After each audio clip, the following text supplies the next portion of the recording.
Well, hey everyone, and welcome back to this book study on The Anxious Generation by Jonathan Haupt. And in our last video, we talked through chapter 8 and really looking at the spiritual ramifications that the digital age is having on us as a society. And it was really towards the end of that chapter, and then as I turned the corner into chapter 9, if I have to be honest, I was feeling kind of in the dumps. Right? I think the reality of what this has done in our society was just kind of piling up a little bit. And it's one thing to read about it. It's a whole other thing to think, how do we work ourselves out of this mess that we have created? You know, I don't believe it's too late. I really don't. I don't believe it's too late to do something about this. I believe with enough collective action, we can start to make changes that will curb the momentum that the digital-based childhood is having on our society. I do believe that. Right? And as I say often, you have to start with what is in your control. Right? You have to start with what is in your control. I will speak to parents here and you can hear the anxiety, like, what do I do? What do I do? What do I do? And the reality is, start with what's in your control. You can control the rules, the boundaries, and the guidance you are giving to your own kids within your family.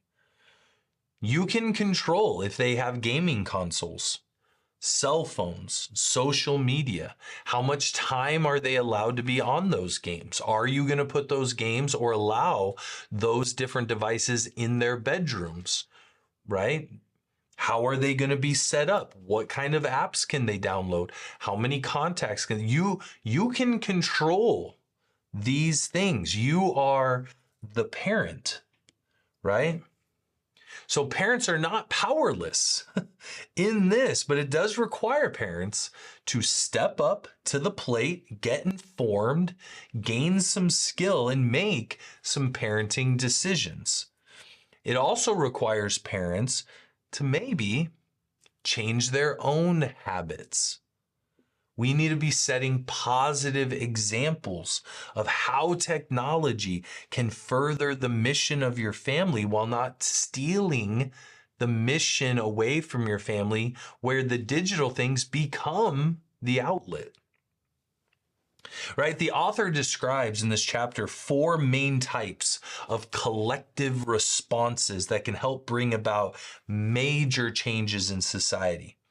The first one, he says, is voluntary coordination. This involves parents working together to support one another.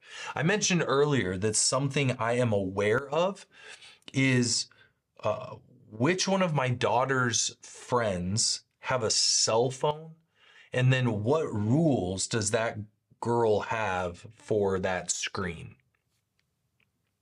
Right? To allow my daughter to hang with her is to allow my daughter to hang with her and her cell phone. I'm seeing this effect. And yes, they are that powerful, and we should think it through. I'm witnessing this stuff firsthand. Now you might be thinking, wait, well, your daughter's 8. What 8-year-old has a phone? So that is exactly my point. Some of them have iPads that are connected to the internet, like in 3rd and 4th grade. I mean, right off the bat, I'm going, we're managing the time you're spending with that kid, right? I mean, it sounds like crazy talk, but it's not. It's important. You need to know these things as a parent. Right? And what we also need, we need more parents to go phone free. Just not having them, right? Small doses, very specific ways that content or the way that those devices are going to be used in parenting techniques. But to band together and to provide space where kids are allowed free play to be kids, right? Without having to have screens in front of them.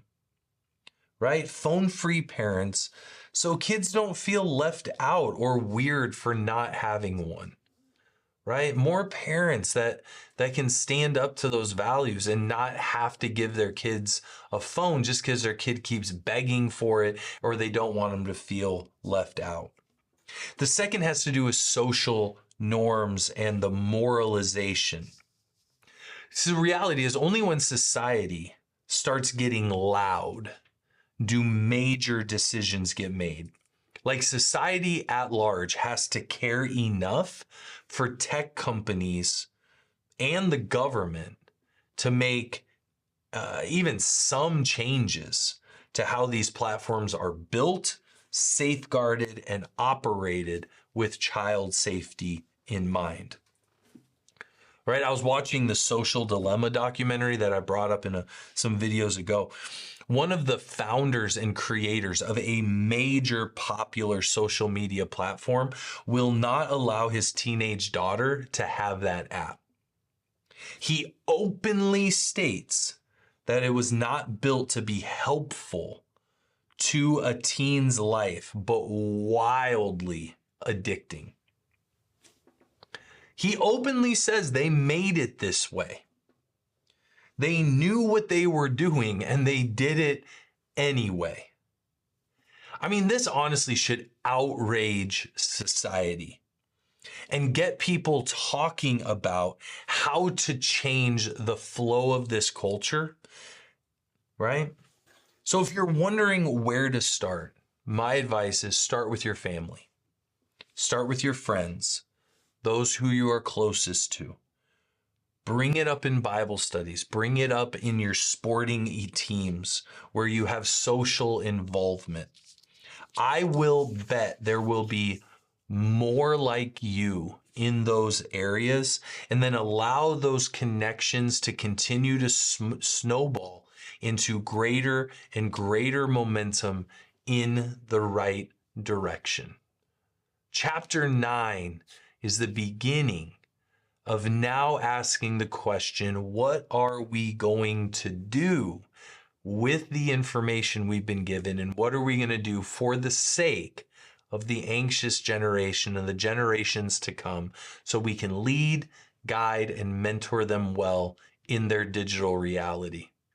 Man, it's a good chapter. I hope this overview was helpful. In our next video, we will be having sort of an overview of chapter 10 of The Anxious Generation. We'll see you then.